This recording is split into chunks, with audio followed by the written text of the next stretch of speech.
class, an amazing opportunity to educate you even at the comfort of your homes. I am Miss Blessing Oyadelemi, your favorite teacher, and I'll be taking you English language today. And our topic is pronouns and cases. Pronouns and cases. In our last class, we talked about pronouns. We defined pronouns and we looked at types of pronouns. Then we emphasized personal pronouns. We said personal pronouns are pronouns that relate or talk about particular persons. We also identified properties of personal pronouns. We said personal pronouns show person, that is first person, second person, or third person. We also said that personal pronouns indicate gender, that is masculine, feminine, and neuter. We said personal pronouns indicate case, that is subjective case, objective case, and possessive or genitive case. Today we'll be looking at cases of pronouns. Cases of pronouns. And so we really need to understand what subject case is, object case is, and possessive case is. That's what we mean by case. Case in pronoun indicates or tells us what or who performs a particular action or what takes the action of a verb. So we have three cases in English language. We have subject case, which is the performer or the doer of an action in a sentence. We have object case, which is the recipient of the action performed. And then we have possessive case, which indicates or shows possession. So today we will be looking or discussing cases, generally looking at the rules for using what pronouns in what sentence. Now let's identify pronouns used as subjects. When we say pronouns are used as subjects, that means they take the position of the subject. That means they appear before the verb. When we say pronouns are used as object, that means they come after the verb. And when we say pronouns are used as possessives or they are genitive cases, that means they indicate possession. Now, there are some examples or there are some problems associated with the use of case in pronouns. So what's the problem associated with the use of case? Most of us find it very difficult to use appropriate pronouns to express appropriate case. We mix them up sometimes. We use object case for subject position or we use subject case for object position. Today we are going to be learning a few rules on how to use cases correctly. Look at the examples we have on the screen. Henry and Dash play soccer. This sentence can be identified in elements as subject, verb, and object. We have the subject case, which is Henry and Dash. Then we have the verb, which is play, and then we have the object, which is soccer. We are expected to pick one pronoun from the bracket and fill the blank space with it. Now, Henry and Dash play soccer. The part that has the blank space happens to be the subject case or the subjective case. That means the performer of the action play. So it simply means that we are going to be using appropriate pronoun to fill that space. In our last class, we identified these pronouns in cases. We looked at subject case and object case, and we said I is a subject case pronoun. In person, it is first person. So the appropriate answer there is Henry and I play soccer. Wonderful. Look at sentence number 2. The dog chased Ojo and Dash. The dog here is the subject of the verb chased. Ojo and Dash happens to be the object, the recipient of the action of the verb chased. We are expected to use the appropriate pronoun to fill that space. And that leaves us with only one option, which is the object case pronoun me. So the sentence will be the dog chased Ojo and me. Now, the problem occurs when students find it difficult to follow simple rules for case pronoun. And these simple rules are what we are going to be looking at. Come with me or follow me gently as we identify these rules. Rule number 1. Pronouns used as subjects must be in the subject case. Pronouns used as subject must be in the subject case. What do we mean by pronouns used as subject?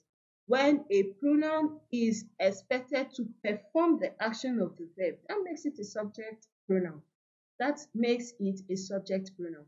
When you expect a pronoun to perform the action of the verb, that makes it a subject case pronoun. So Henry and I play soccer. I expect I as a pronoun to perform the action play. So subject pronouns should also be in the subjective case.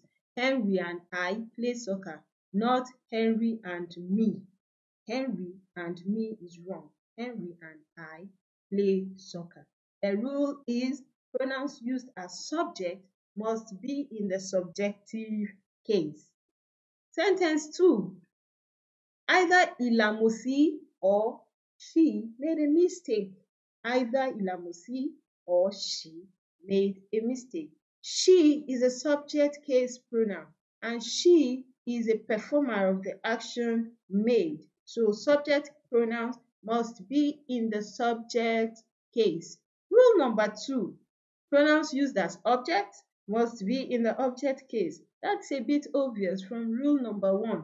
If pronouns used as subjects must be in the subject case, then pronouns used as objects must be in the object case.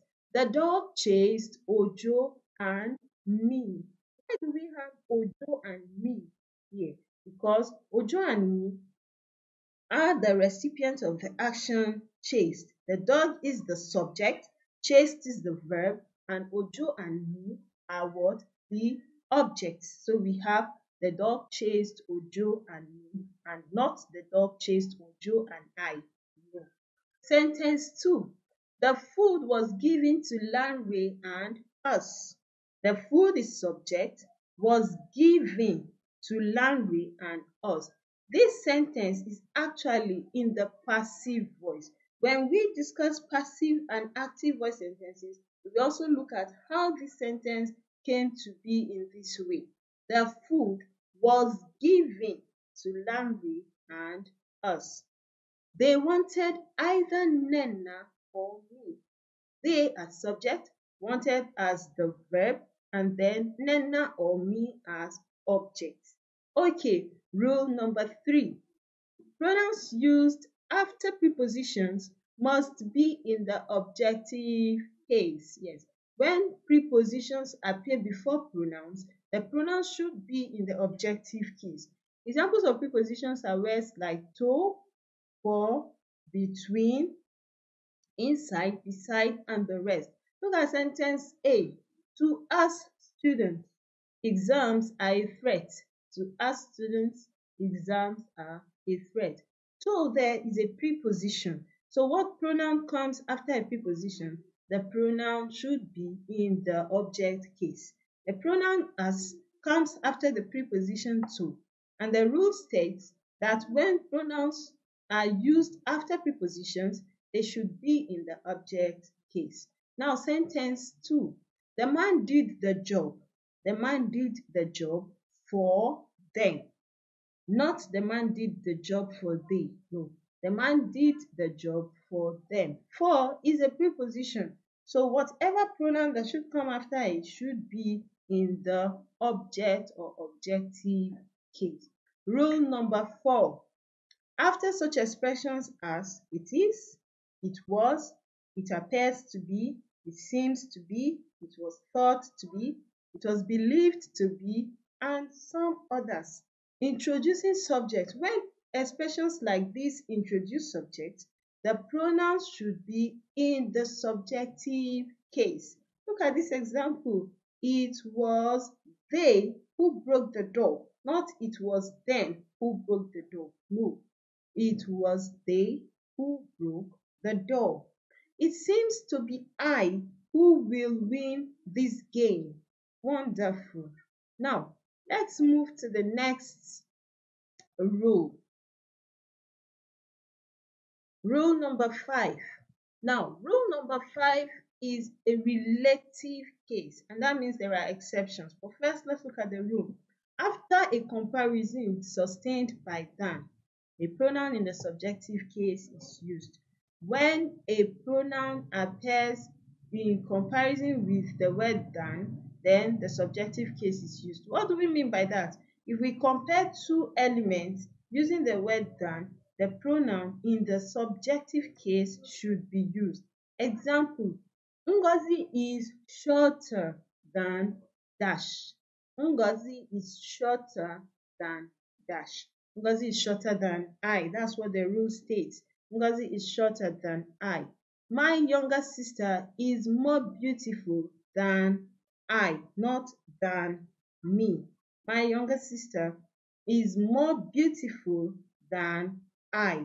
This is what the rule states. Now, the rule number 5 has exceptions, and these exceptions will be discussed in our next class. We will find out how not to use the subjective case when there is a comparison. That is what we mean by an exception. So in case you come across something that contradicts this rule, please keep your fingers crossed until our next class when we will explain that. In today's class, we have discussed pronouns and the cases, and we have looked at how pronouns and how appropriate pronouns can be used in appropriate cases.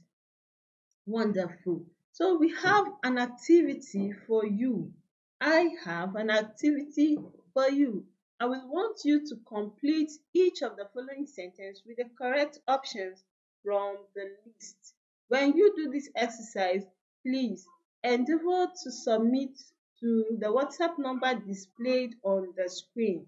The number is right there at the base of the exercise. Please do your exercise, submit to the number on your screen, and don't forget to indicate by telling me who you are. That means write your name. Until I come your way again, I am Miss Blessing Oyadelemi. Remember, we love you at Global Kids Academy, and we want you to stay safe. See you very soon. Bye bye.